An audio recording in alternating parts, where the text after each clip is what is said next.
A human trap caught the herbivorous alien girl. She begged the carnivorous man not to eat her. The trap wasn't meant to catch a person, but someone was bleeding in it. Keith froze the moment he saw her. The synth fiber net he'd strung across the underbrush was twitching, spasming like it had snagged something desperate and alive. At first glance, he'd hoped for a root-stalker, one of the armored tuber beasts that had just enough muscle and starch to be edible. But what lay tangled in the mesh wasn't a beast. It was a girl. A purple-skinned, long-limbed alien girl. She was breathing hard, tangled and trembling, the net biting into her forearms and legs.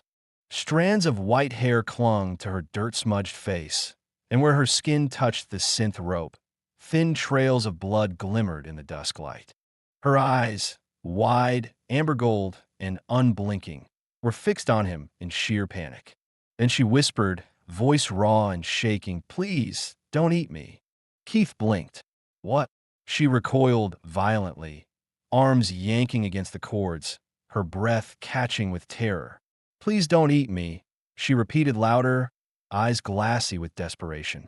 "I'll be quiet. I'll disappear. Just don't eat me." He stared at her, stunned. This wasn't ordinary fear. It wasn't just about the trap or the pain. This was something deeper, conditioned, primal. She looked at him like he was death incarnate. The wind shifted, carrying the sharp scent of ozone and sap through the low dusk mist that always rolled in after sunset on Zareth 9. Keith took a careful step forward, the brittle moss beneath his boots crackling with each movement. His fingers stayed open, non-threatening. "I'm not going to hurt you," he said gently. "And I definitely don't eat people." She flinched again. Her glowing veins brightened momentarily along her neck, like a warning pulse. Her stare burned with disbelief. Her lips parted, trembling. "You're human. Humans eat flesh. You cut animals into pieces. You cook living things. I've seen the footage. I've seen the knives." Her voice cracked on the last word. Knives, like it was a sacred taboo. Keith crouched, keeping his voice calm, low. "I'm not here to hurt anyone. I was trying to catch a root beast, not you." Still, her eyes never left his face. Her gaze flicked to his belt, where a sheathed utility knife gleamed in the moonlight. She recoiled, her breathing sharp and uneven. "You have one." Forksey's voice came crackling through the calm on his shoulder, dry and distinctly unimpressed. "Recommendation: drop the knife, predator. She's clearly not in the mood for butchery tonight." Keith sighed and set the blade down on a nearby rock. "Thanks for the timing, Forksey. Just doing my job. Would you prefer I play mood music while you terrify the local population?" He didn't answer. He was already moving closer, hands out like he was calming a wounded animal. Because that's what she was, starving, filthy, clearly injured. But more than that, she looked hunted. Her thin frame trembled not just from cold or pain, but from something far more personal. To her, he wasn't a man. He was a walking nightmare, a meat eater, a predator. "Please," she whispered again, "don't cook me. Don't cut me open. I've read what you do. I know what marinate means." Keith's throat tightened. "I don't do that. Not to people. Not ever." She didn't respond, but a tear slipped down one cheek. He began untangling the net carefully, speaking in soft, steady tones. "This was meant to catch food, yes, but not people. Just root beasts. Big dumb things with no eyes and edible legs. You're not dinner, all right." Still no reply. But she didn't fight him. Up close, he could see it now. Her skin was a muted violet, bruised in places. Faint patterns ran along her collarbones, like natural tattoos or ceremonial ink. A broken metal band hung loosely around her upper arm, half cracked, the side engraved with strange numbers and a logo he didn't recognize. It didn't look decorative. It looked like it had once belonged to a cage. Keith's chest tightened. The last knot finally gave way, and she collapsed into the underbrush with a soft grunt. She was lighter than he expected, unnaturally so, like her bones weren't built for heavy gravity. He caught her instinctively. Her body stiffened the moment his hands touched her, but she didn't scream this time. Still, she stared at him with the wary, hollow gaze of someone who had seen people eaten. Someone taught her whole life that humans didn't hunt for food, they relished it, celebrated it. He lowered her gently to the mossy ground. Okay, you're free. No tricks. She blinked, dazed. Her breathing came too fast, too shallow. Keith hesitated, then pulled off his outer coat, patched, sun-faded, and more duct tape than fabric, and draped it over her shoulders. She didn't thank him, but she didn't throw it off, either. Forksy's voice returned, more measured now. Vitals unstable. Oxygen saturation low. Recommendation, shelter and nutrition. Keith nodded. On it. He scooped her up, slow and careful. She didn't resist, but her fingers curled tightly around the collar of his coat, like she expected to be dropped. She smelled like burnt leaves and fear. Her skin was cold against his arm. The walk back to the dome was silent, except for the low hum of the solar panels as the night chill descended. Zareth 9 was technically habitable, but barely. The air was thin, the nights long, and most of the wildlife preferred its meals pre-dead. If the girl had been out there for more than a few hours, she'd been lucky to last this long, or unlucky enough to keep surviving. Keith's dome stood on a rock shelf overlooking a half-dead grove. It had once been part of a colonial outpost, back when Zareth 9 was still a line on a corporate map instead of a forgotten exile moon. He'd gutted it, rebuilt the interior to support a kitchen, lab, and hydroponic beds. He didn't need much else. Solitude had become a habit. He didn't trust easily, not after what had happened. Not after the scandal, the fallout, the exile hearings. Not after they took everything but his name and a knife set. He nudged the dome door open with his foot, sensors recognizing him and hissing quietly as the pressure adjusted. Inside, warmth wrapped around them like a blanket, recycled air, faint traces of cumin and carbon. Forksy hovered near the counter, arms crossed in what could only be described as disapproval. Would you like me to prepare the emergency broth or just enter her in the guest book under unknown refugee? Possibly hallucination? Keith lowered the girl onto the cot. Start the broth. Done. ET. 90 seconds. I took the liberty of removing anything resembling meat from the shelf. Smart. He turned back to her. She was curled under his jacket now, eyes half-lidded but alert, still afraid, but watching him. Look, he said quietly, crouching beside her. You're safe here. No one's going to eat you. No one's going to hurt you. I promise. Her lips parted like she wanted to speak, but her throat caught. She coughed once, then again, rough and wheezing. Keith grabbed the canister of water and held it out. She snatched it from his hand and drank like she hadn't had a real drink in days. Probably hadn't. Keith sat down cross-legged beside her. Outside, the wind began to pick up. Zareth 9's twilight storms were slow and thick, charged with static and pollen and the distant howl of things that never quite showed their faces. He studied her for a long moment. Purple skin, branded metal, starved, terrified, and running from something, but still alive, still here. Keith stood, dimmed the overhead lights, and pulled a thermal blanket down from the shelf. Forksy's voice followed him as he crossed the room. You do realize this is how horror stories start, yes? Stray alien, broken collar, mysterious fear of humans. Keith didn't answer right away. He tucked the blanket around the girl's shoulders, careful not to touch her skin directly. She's not a horror story, he said at last. She's just someone who ran out of places to run. Forksy hummed. Then, dinner will be ready in 60 seconds. Try not to scare this one off. The girl didn't sleep that night, but she didn't leave either. And as Keith sat across the room in silence, watching the soft rise and fall of her breath beneath the blanket, one thought pressed in hard and heavy. Someone had taught her to fear humans like him, which meant someone had made her right too. The broth had gone cold by the time she moved. Keith sat on the floor, one arm resting on his raised knee, his eyes fixed on the quiet figure curled beneath his old jacket. The cot's frame creaked as she shifted, small, slow, controlled movements, like someone testing if the air around her would punish the slightest sound. Her long white hair clung to her cheek in matted strands, and the bioluminescent patterns along her violet skin pulsed faintly under the dome's filtered light. She was still afraid. but not paralyzed. Not anymore. The steam rising from the bowl on the nearby table had long faded into memory, leaving a layer of skin on top. The scent, mild, earthy, herbal, still hung in the air. It wasn't much, just a starch root broth with a sprinkle of kelp spice, but it was warm and, more importantly, meatless. She sat up slowly, wrapping his jacket tighter around herself. Her eyes scanned the room first, walls, corners, exits, before settling on Keith. Her stare held a hesitation that didn't feel like fear anymore. It felt like decision. "What is it?" she asked, her voice still rough. Keith stayed where he was. "Vegetable broth. Nothing alive.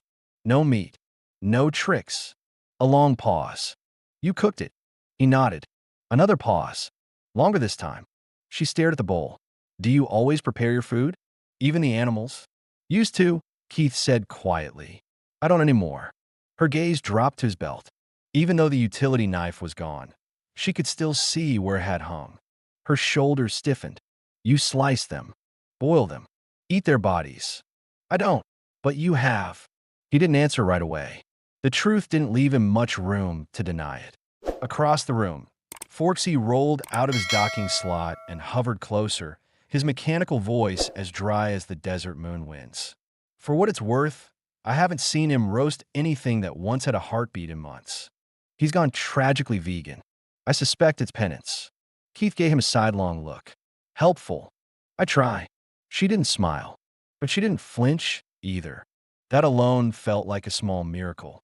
Keith reached for the shelf beside him, grabbed a sealed ration bar, plain, plant-based, and flavorless, and placed it gently on the edge of the cot.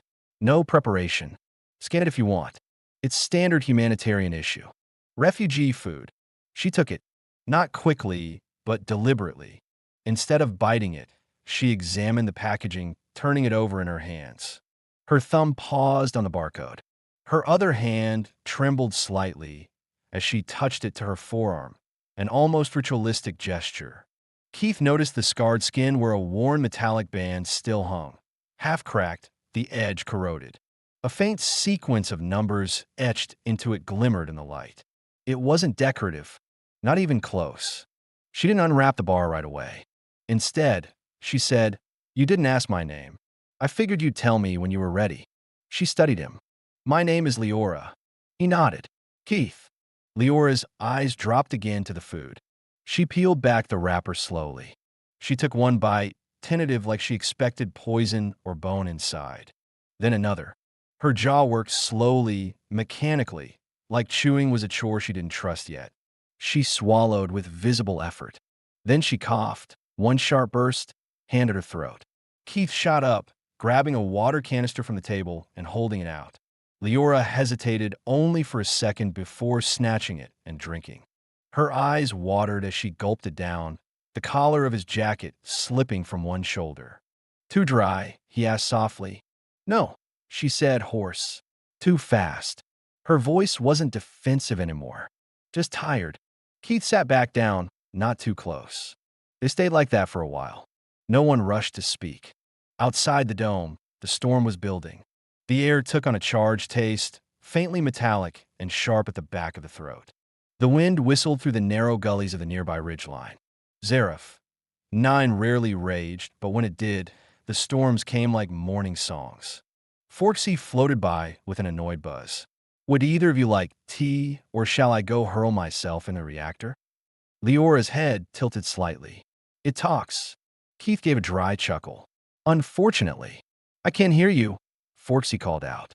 "He's a kitchen assistant," Keith explained. Or was. Now he's more like a passive-aggressive roommate with impeccable flavor judgment. "Who saved you from seasoning your apology stew with mold?" Forksy added. Keith looked back at Leora. "He means well. Mostly." She pulled the jacket around her again. "He's funny. He'd be insufferable if he had legs." Forksy beeped, insulted. "Legs are for the weak." That time, Leora almost smiled. Almost. Keith noticed. He leaned forward, resting his elbows on his knees. "What happened to you?" Her expression fell, whatever spark had flickered vanishing into the hollows of her eyes. Silence. "Then, I ran." "From who?" She didn't answer.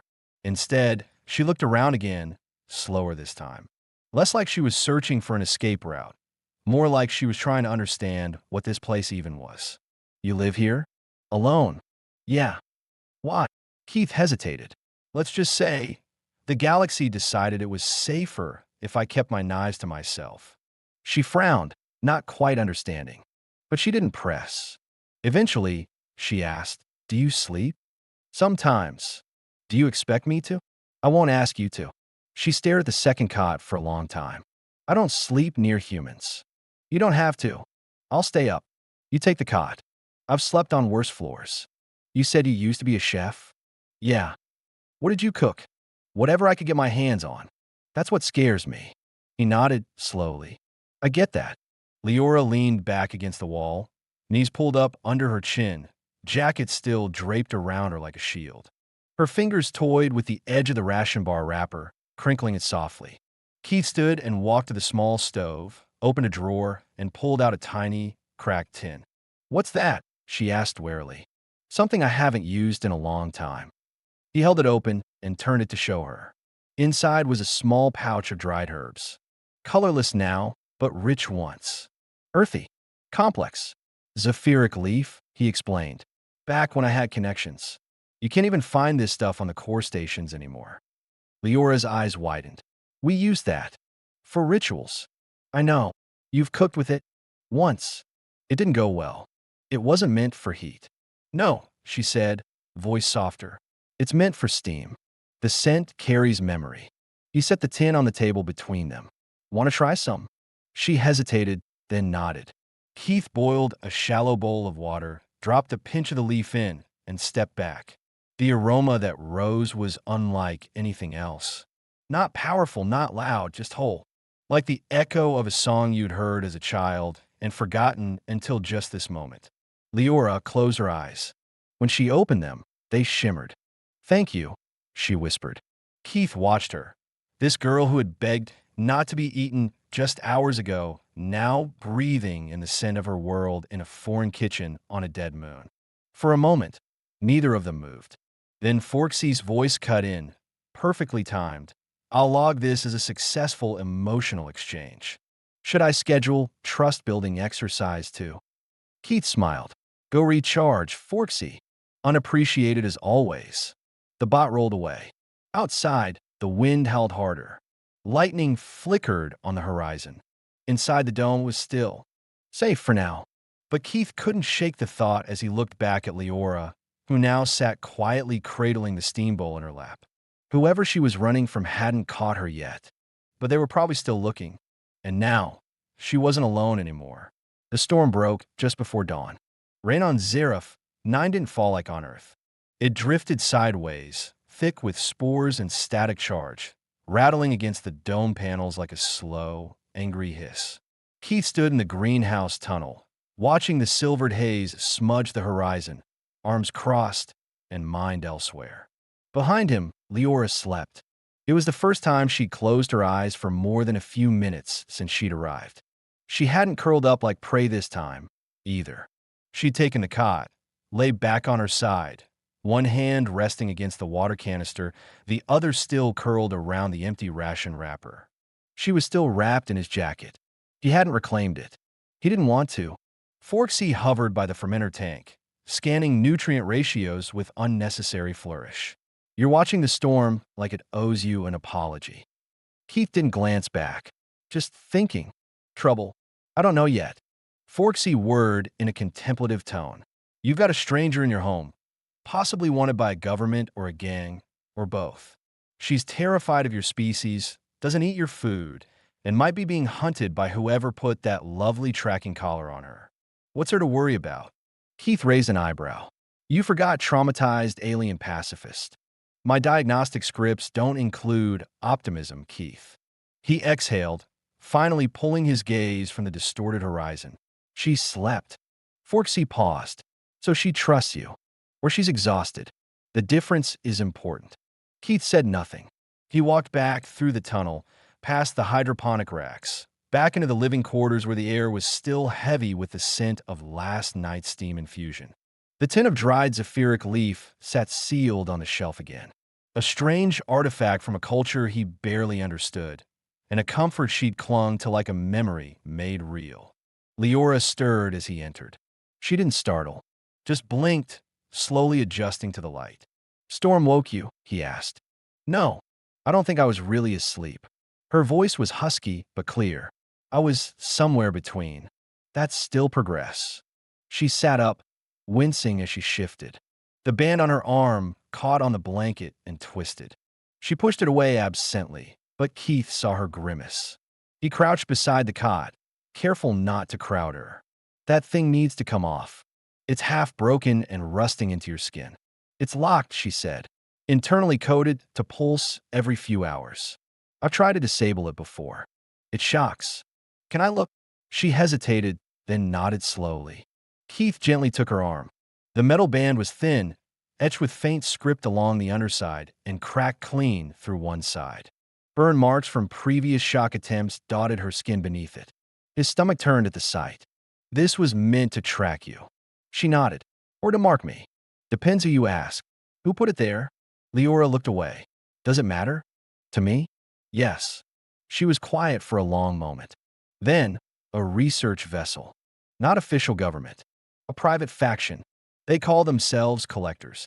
They take in survivors, refugees, crash-landed civilians. Pretend they're helping. And they didn't. They fed us. Gave us beds. Told us we were safe. Then they started separating us. Medical screening, they said. DNA cataloging. Questions about cultural memory, neural adaptation. And you. I was marked as non-compliant. Refused to submit to emotional response testing." Keith frowned. "What does that mean?" She met his eyes. They wanted to know how much fear a Zephyrel could process before losing self-awareness. Keith's jaw clenched. "They tortured you?" "No. They made me watch." Her voice cracked, then steadied again. "Others. Not just from my species." He stood suddenly, moved to the workbench, and yanked open a drawer with more force than necessary. Tools clinked. He sifted through the compartments until he found a pulse snare disabler, something salvaged from an old perimeter drone. "Basic but precise." "I can cut it off," he said, "but it'll trigger something. You sure you want to risk it?" Leora didn't hesitate. "Yes." He knelt again, placing the tool against the band. Her skin tensed beneath it, but she didn't move. The disabler's coils hummed softly as it synced with the collar's residual energy. 3 seconds. 2. The collar sparked once hard. Leora gasped but held steady. A loud snap, then silence. The broken band dropped to the floor. She touched her arm, wide-eyed. "It's gone," she whispered. Keith nodded, picking up the remains and sealing them in a containment pouch. "You should burn that," she added. "I will." She leaned back against the cot wall, breathing heavier now, but her face looked different. Not relaxed, exactly, but less braced. Less armored. "You believed me," she said suddenly. He looked up. "About what?" "About what they did. I've seen that look before. People who survive things they were never supposed to witness." She looked down at her hands. "Most don't believe us. They say we're dramatic, delusional, that we make it up to justify not integrating. You're not delusional, Leora. You're still here. That proves more than anything else." The wind outside shifted again. The dome creaked under pressure. Leora pulled her knees up. "How did you end up here?" Keith leaned against the wall, folding his arms. "I used an illegal ingredient. Not illegal because it was harmful, illegal because it was sacred to another species. They called it exploitation. It wasn't, not intentionally. But I didn't listen when they told me to stop. And they exiled you? They didn't have to. The network blacklisted me. No station would take my credentials. My investors dropped me overnight. I became a pariah with a 5-star resume and nowhere to go." She tilted her head slightly. "Do you regret it?" "Yes. But not because I lost my career. Because I lost my perspective. I stopped asking where things came from, who they mattered to. I thought if I made something beautiful, that excused everything else." Leora didn't answer right away. But when she did, her voice was soft. "Now you cook without meat. I cook with intent." She nodded slowly. Forksy chose that moment to roll back in, clearly tired of waiting for relevance. I hate to interrupt your trauma bonding, but our sensors just picked up an aerial sweep from orbit. Keith stiffened. What kind of sweep? Infrared. WideNet. Not military frequency, but not friendly either. Likely drone operated. Civ military hybrid. Adaptive algorithms. Someone scanning for life signatures. Leora's breath caught. They're looking for me, she said. Keith didn't move. He just looked at her and said, then it's good we just made you disappear. Outside, the sky flashed again. The storm wasn't over. But neither were they. The rain had softened to a whisper by morning, washing Zareth 9's scorched terrain in a layer of ash-sweet mist. The sky was still dark, but the horizon glowed faintly with the dusty orange of a second sunrise approaching behind the clouds. Inside the dome, silence stretched comfortably between Keith and Leora. The collar was gone. So was the last piece of visible control she hadn't chosen. She hadn't said much since the cut, just wrapped her arms around herself and stared at the broken band now sealed in a containment pouch, resting quietly on the edge of Keith's workbench. But something had shifted. There was no more constant checking of exits, no flinching at movement, no shrinking away when Keith stepped into the room. She didn't trust him fully, but she didn't fear him anymore. And that, Keith knew, was everything. They sat across from each other at the small kitchen table. 2 bowls of warm broth, his own recipe, heavily edited to be both Leora safe and edible, steamed between them. She cupped hers between her palms, breathing in the aroma like she was testing it for ghosts. When she finally took a sip, her shoulders eased just slightly. You changed the herbs, she said. Keith nodded. Swapped out the root oil. Too sharp. You flinched last time. I did. Only for a second. Your veins pulsed violet. Leora tilted her head, puzzled. You noticed that? Hard not to. You glow. She didn't smile, but something flickered at the corners of her mouth. In my culture, it's considered rude to comment on another's bioluminescence. Duly noted. A few more moments passed in quiet as they ate. Then Leora set her spoon down. You said you used to be a chef. Keith met her gaze. Yeah. She gestured to the dome around them. How does someone go from cooking for whoever you cooked for to living here? He leaned back, wiping his hands on a towel. Do you want the polished version or the real one? The one no one prints. Keith looked down at the table for a long moment. I grew up in a mining colony. Dust storms, recycled water, food rations that tasted like melted rubber. My parents ran the mess hall, so I grew up watching my mother try to make protein bricks taste like something. Anything other than despair. When I left, I swore I'd never eat powdered stew again. Leora said nothing, just listened. It made the telling easier. I got good at food. Not just good. Brilliant, some said. I studied on Earth, apprenticed on orbital Geneva, won awards that don't matter anymore. I made dishes people cried over. I believed that taste could heal anything. He paused. Then I started chasing things that weren't mine to use. She raised an eyebrow. There's a species, arboreal, semi-sentient, deep empathy-based biology. I found a gland that, when fermented, produced a compound that magnified memory recall through taste. It wasn't illegal to use, just sacred to them. Leora's face shifted, a slow veil of sadness falling across it. They begged me not to use it, Keith said quietly. I did anyway. For the experience. The story. The applause. And they punished you. No, he said. Worse. They forgave me. They made a public statement, offered to help me understand why it mattered. But by then, the galactic media had eaten me alive. No one cared about reconciliation. Just the headline. Celebrated chef cooks with sacred flesh. Leora let out a slow breath. So they exiled you. They didn't have to. My reputation died in a day. Sponsors gone. Licenses revoked. Clients blacklisted me. My name was poison. So I came here. Zareth, 9 doesn't care who you used to be. Leora watched him closely, not with pity, but with recognition. Do you miss it? She asked. Cooking. She shook her head. Being known. Being safe inside other people's admiration. Keith thought for a long moment. I'm mismatching, but I think I matter more now. Even if it's just to one person. She didn't respond right away. Then she pushed her empty bowl toward him. You do. He blinked. She stood and walked toward the small window overlooking the garden pod. Her voice, when it came, was distant. I was raised in a Zephyr grove, a canopy commune. We were taught from childhood that fear was the root of violence, and violence the poison of the universe. So we removed fear. We removed conflict. Everything was gentle. Everything was sacred. Sounds peaceful.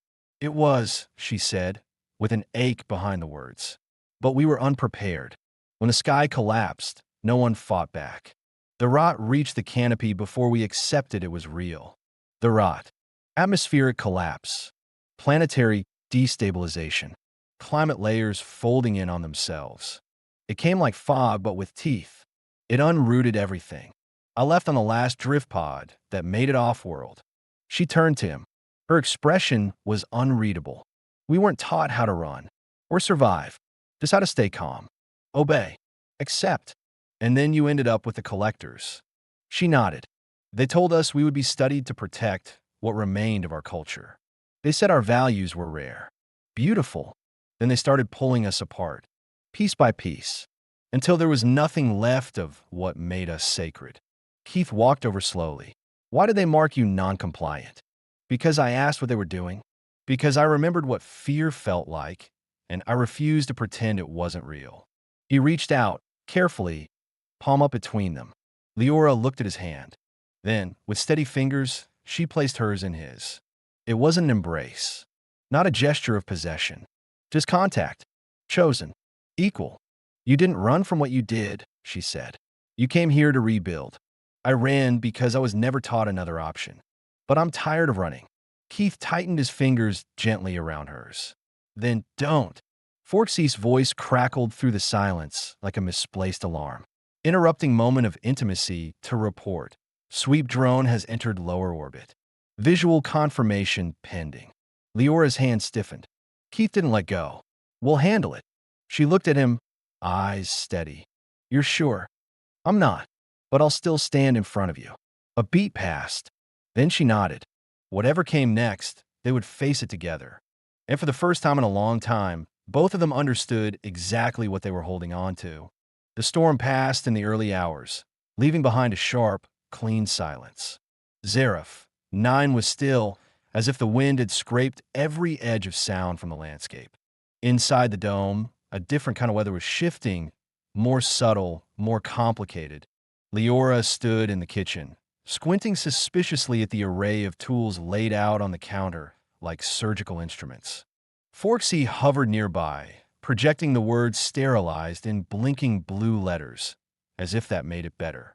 Do you always slice things so aggressively? She asked, narrowing her eyes at a serrated blade. That's a bread knife, Keith said. It doesn't even cut vegetables properly. It looks like a torture implement. It's a bad bread knife, he clarified, holding up a thinner blade. This one's for herbs. Very gentle. She tilted her head. Your tools are oddly specific. We use sun-warmed stones and leaf presses. Sometimes teeth. You cook with your mouth. We shape with our mouths. And our hands. We don't attack the food. Keith grinned. Well, we do. We attack it with passion. Leora muttered something in Zephyr that didn't sound like a compliment. Still, she didn't walk away. Instead, she stepped closer and peered at the glowing green root on the chopping board. Keith had grown it in the hydroponics tank, Zarefian twist root. Mild, pliable, almost sweet. He tapped the flat of the blade against it. Want to try slicing? She took the knife like it might bite her. Her grip was awkward, elbows too high, and she stood at least half a meter away from the counter. But she tried. She pressed the edge into the root. Nothing happened. She said, frowning. Try more pressure. She did. The root squished. Forksea beeped sharply. You massacred it. It resisted me, Leora replied, proud.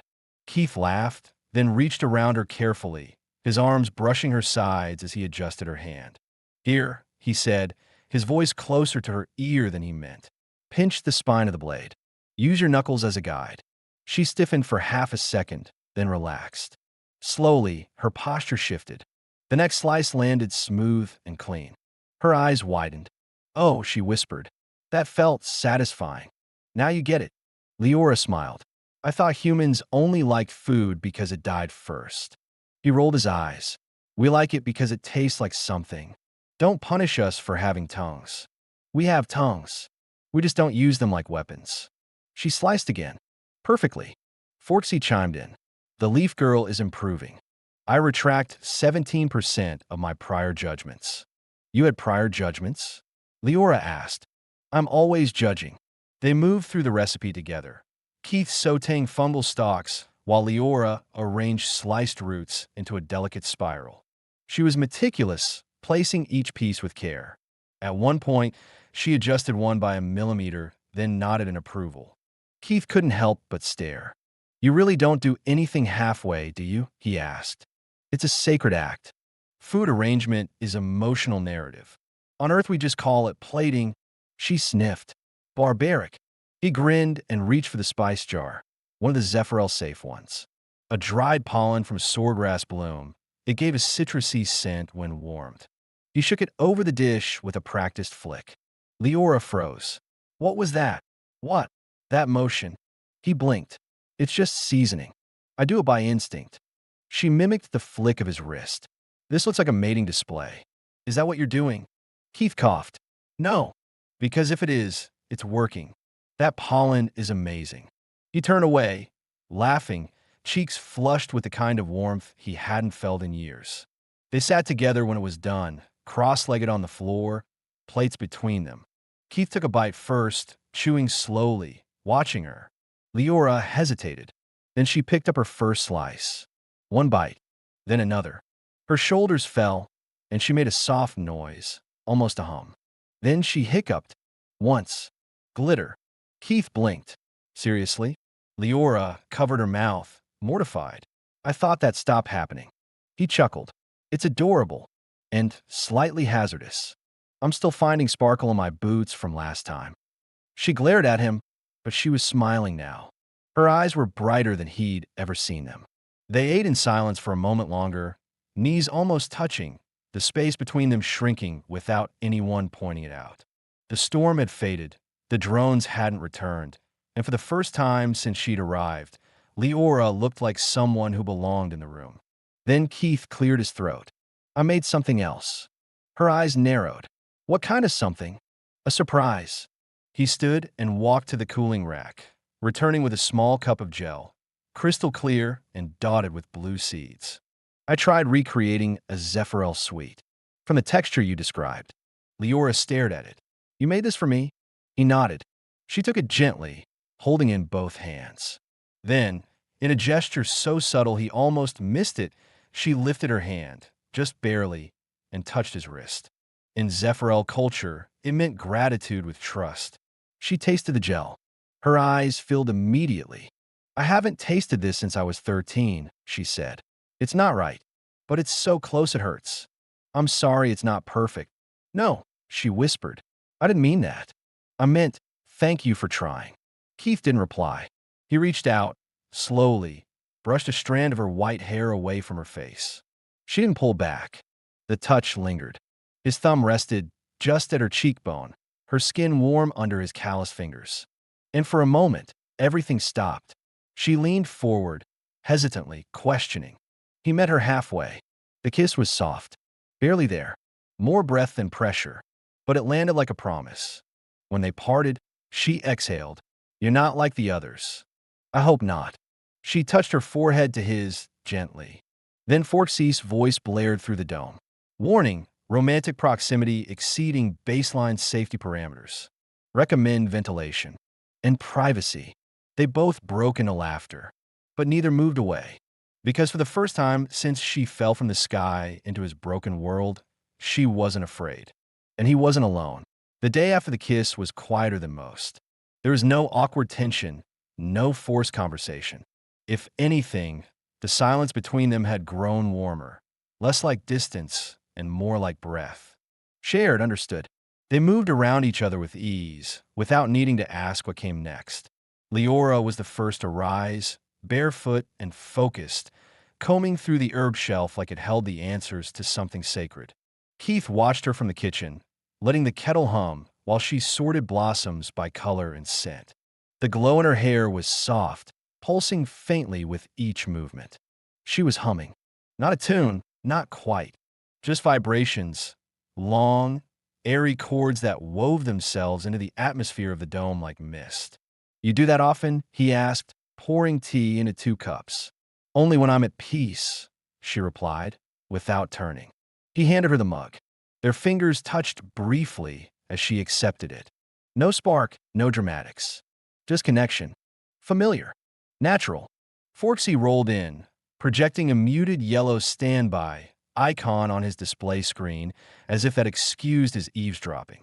I'm sensing emotional stabilization in both parties, he announced. Should I prepare the mating canopy? Keith didn't bother replying. Leora sipped her tea and smirked. Ignore him. He's not calibrated for intimacy. I'm not calibrated for sarcasm either, Forksy added, but I endure. They sat on the floor by the garden window, where soft orange light filtered through the fog glass. Leora picked at a strand of her hair, her voice calm. I've been thinking about the sweet you made. Keith turned toward her. I never told you the full ingredients, but you came so close. That wasn't just culinary memory. That was empathy, in flavor form. I did some guessing, he said, and Forksy helped me identify a few likely starch bonds based on Zephyral pollen profiles. You guessed based on molecular starch? I was bored. She laughed, that rare melodic sound she didn't share freely. Then she leaned forward, pulled something from her satchel, a small, flattened seed with a woven net-like structure and a dull shimmer. This is a soul seed, she said. Every Zephyral is given one at birth. We plant it during rites of return, when someone chooses to stay in a place forever. Keith blinked. That sounds serious. It is, but I'm not planting it, she said. Not yet. I want to grow something first. Something temporary. A trial root. Would you help me? With what? Creating a shared dish. One that belongs to neither of us, but also to both. He smiled. A cultural fusion. A promise without pressure. They worked side by side for hours, turning the kitchen into something halfway between a lab and a temple. Keith measured ferment rates, while Leora arranged petals in recursive spirals only she seemed to understand. At one point, she paused and touched his arm. Can you taste memories? She asked. In a way. I want this one to taste like this moment. He nodded. By sunset, the dish was complete. A translucent jelly formed from Zephyral leaf extract and earth root gelatin, topped with spiral-cut fruit soaked in citrus mist. The texture was strange, firm yet soft, cool with a slow-burning aftertaste that lingered like affection. Leora took the first bite and froze. Keith leaned forward. Bad. She didn't answer right away. Her eyes glistened.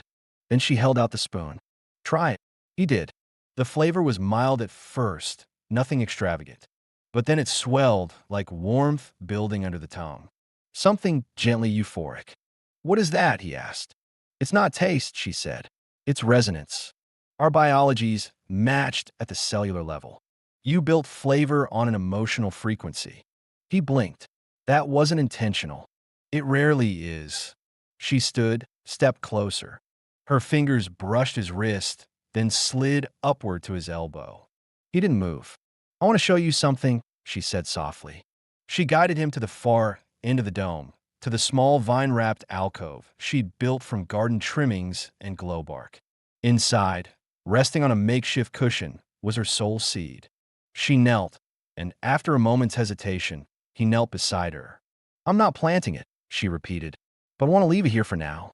A placeholder for what might be. Keith didn't speak. Instead, he reached into his back pocket and pulled out a folded napkin, a recipe scribbled on the back in marker. My mother wrote this, he said.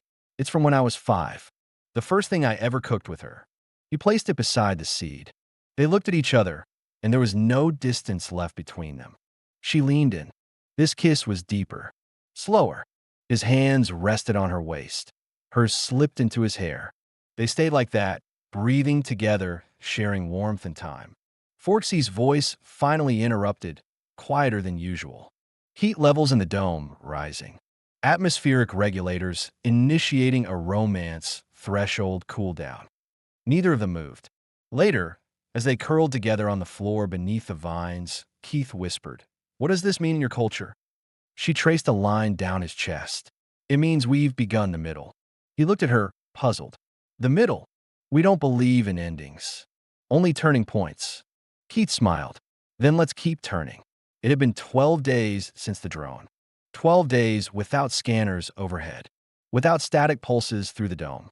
Without the cold drip of adrenaline running down Keith's spine every time a shadow passed too slowly across the solar panes.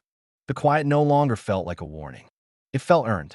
It was mid-morning when Keith found Leora in the garden, crouched over the sprouting root beds, her fingers deep in the soil. Sunlight filtered through the mist-laced air, catching in her long white hair and making it gleam like threads of silvered fire. She looked peaceful. He didn't say anything right away. He just stood at the edge of the doorway and watched her work, one hand gripping a half-peeled fruit, the other resting on the frame of the doorway. There was something magnetic about her when she was focused, like the world had narrowed down to what she could shape, what she could nurture. Then she looked up, smiling softly. "You've been watching me for 7 whole minutes," she said. "I was timing you," Keith replied deadpan, "to see if your hands would root and grow sprouts." She wiped her palms on her robe and stood, stretching her arms high toward the sun. "Give me a few more weeks. I'll outgrow the kitchen." He walked to her side, passed her the fruit. She bit into it without hesitation, chewing slowly, savoring. "Sweet," she said, licking juice from her fingers. "Too sweet. Blame the sun flare. Change the sugar content. Or you're just spoiling your crops the way you spoil me." Keith raised an eyebrow. "You say that like it's a bad thing." She laughed, leaning into his side. They walked the garden rows together, pointing out new growth, checking for pests. Leora hummed as she worked, a quiet, circular melody that Keith was beginning to recognize as something sacred, or maybe just hers. The soul seed she planted near the dome's center had grown faster than either of them expected. Now it was half a meter tall, with thick, broad leaves that pulsed with a soft glow, almost like it breathed with them. She knelt beside it, tracing a hand over one of the leaves, then looked up. "It's taking root," she said. "So have you," Keith replied. She tilted her head, considering him. "I think I did the moment you made me glitter hiccup." They laughed again, the way people do when there's no fear of being overheard. When even the silence around them feels like part of their shared story. Back inside, Forksy announced that he'd reorganized the pantry, according to planetary logic, and now could no longer find anything. Keith grumbled, Leora pretended to scold, and together they cooked a stew with a base of crushed twist root, fermented seed stock, and for the first time, a shared creation. Flame leaf paste blended with Zephyr morning pollen. They called it binding broth, and they wrote it down in the journal. The journal had become more than a recipe book now. Each page was a snapshot of them, flavor profiles, memory-infused meals, sketches of the garden, fragments of conversation. At the back, Keith had taped in the barcode from Leora's broken collar. She hadn't asked him to, but she hadn't removed it either. That evening, after dinner and a brief wrestling match with Forksy over tea-steeping temperatures, they sat outside the dome with their backs against the warm side of the generator casing. The sky had deepened into a molten lavender, stars bleeding in at the edges. Keith reached into his pocket and pulled out a tiny glass vial. Inside was a single Zephyr petal, preserved in biogel. "I found this in the kitchen drawer," he said, "from the first night." Leora's fingers brushed his as she took it. "I thought I'd lost it. I almost threw it away. Thought it was just debris." "It was part of my travel cloak," she said. "It fell when you untied the trap." She turned the vial slowly in her hands, eyes distant. Then she looked up. "I don't know what I'm supposed to say in moments like this," she said quietly. "In my culture, when you reach the point of shared ground, you perform a vow of return. But there's no ritual here, no priest, no official tree to bind us to." Keith leaned closer, gently cupping her cheek. "You're here. I'm here. That's more sacred than half the rituals I've ever seen." She pressed her forehead to his. "Then let me say this in your language. I'm listening. You gave me something no one ever did. Not food, not shelter, but the space to be, to rebuild without questions, To change without guilt. You didn't save me. You just let me live. Keith swallowed, his voice tight. And you reminded me that taste isn't about memory or fame or technique. It's about who you cook for. About watching someone fall in love with flavor again. Forksy interrupted over the comms. Emotional dialogue approaching critical saturation. Shall I engage sentimental override? Keith didn't break eye contact with Leora. No, he said softly. Let it run. Leora reached into her robe and removed something new. A folded slip of paper made from pressed Zephyr bark. She handed it to Keith. He opened it. At the top was a single phrase, written in 2 languages. We're the recipe. Below it was a sketch. Her soul seed, his first burned root cake, and the dome, flanked by sunlight and glowing vines. He looked up at her. She kissed him, firmly, this time without hesitation. When they pulled apart, she rested her head against his shoulder. I'm not afraid anymore, she said. Me neither. The stars kept coming. And somewhere out there, far beyond the reach of this quiet moon, the galaxy spun on, loud and bright and ruthless. But inside this dome, everything had slowed. Everything had settled. 2 lives, once broken, once hunted, now folded together in something not perfect, but real. In something cooked slowly with intent. Love, after all, was just another flavor. And theirs had finally come to a boil. Days had passed, though neither Keith nor Leora seemed to count them anymore. Life had settled into something soft and warm, something neither of them had known they were missing. There were no more alarms, no drones overhead, no coded warnings hidden in spices or silence. Just the slow rhythm of 2 people who had built a home, not out of walls or wall screen recipes, but out of shared mornings, mismatched laughter, and the comfort of being fully seen. On this particular day, the weather was perfect, clear and still, with a light breeze curling through the garden like a curious animal. Zareth, 9 rarely offered stillness. But today, even the wind was gentle. Leora had risen early, her footsteps almost soundless as she moved around the dome. She was humming, as she often did now, those small, airy Zephyr melodies that Keith never quite remembered but always recognized. When Keith emerged from their sleeping nook, hair tousled and shirt wrinkled, she was already at the counter, cutting twist root into paper-thin slices. Morning, he said, yawning. You're late, she replied without turning. For what? For the celebration. Keith rubbed his face. We're celebrating something? Leora turned and handed him a small bowl of glittering green jelly. Today marks 1 full moon cycle since we began sharing recipes. He blinked. That's what you're tracking? She nodded, serious. It matters. Where I come from, cycles are sacred. They mark change, growth, commitment. Keith took the bowl, tasted the jelly, and smiled. Tastes like sweet moss and something else I can't place. Oh, she said, that's the secret ingredient. They spent the morning preparing a meal together. Her root spirals, his fireleaf glaze, and Forksy's constant sarcasm in the background. You've made a ceremonial lunch using 72% of our preserved food stores, the bot complained. 1 more cycle, and I'll be marinating myself in fuel out of protest. Keith ignored him. He's just mad because I downgraded his spice privileges. You shouldn't have let him program his own palate, Leora added. You made a monster. Correction, Forksy said. I was born a monster. You merely gave me flavor. By midday, the food was done and the dome smelled like something between a jungle wedding and a campfire feast. They carried everything outside, set up on a blanket in the garden, surrounded by stalks that reached for the sun like sleepy limbs. They ate slowly, feeding each other bites, not out of romance, but out of amusement. Leora smeared pollen paste on his nose. Keith retaliated with a spoonful of kelp foam directly to her cheek. Forksy hovered nearby, muttering about wasteful behavior, but still recorded every recipe alteration like it might save the universe. After they ate, they lay back in the grass, bellies full, sun warming their faces. Leora pointed at the sky. That cloud looks like a root beast. Keith squinted, more like a grumpy fork. She chuckled. You just see your robot in everything. I live with him. He's inescapable.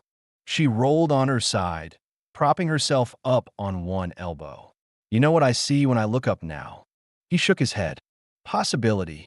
He turned to her, brushing a blade of grass from her cheek. What changed? You did, she said. Or maybe I did. Or maybe we both just stopped surviving and started living. Keith let the words settle before replying. I don't think I ever really lived before this. She leaned in and kissed him, slow and certain. When they pulled apart, their foreheads touched. Then let's never stop, she whispered. They stayed like that, tangled in the grass and the warmth of each other's breath, while the garden swayed around them and the stars slowly crept toward the edge of the sky. Later, as twilight dipped the horizon in soft gold, they sat on the edge of the dome with their legs dangling over the side, sipping warm herbal tea and writing the next page of their shared journal. They titled it, A Meal for No Reason. And underneath they wrote, Because sometimes the joy is reason enough.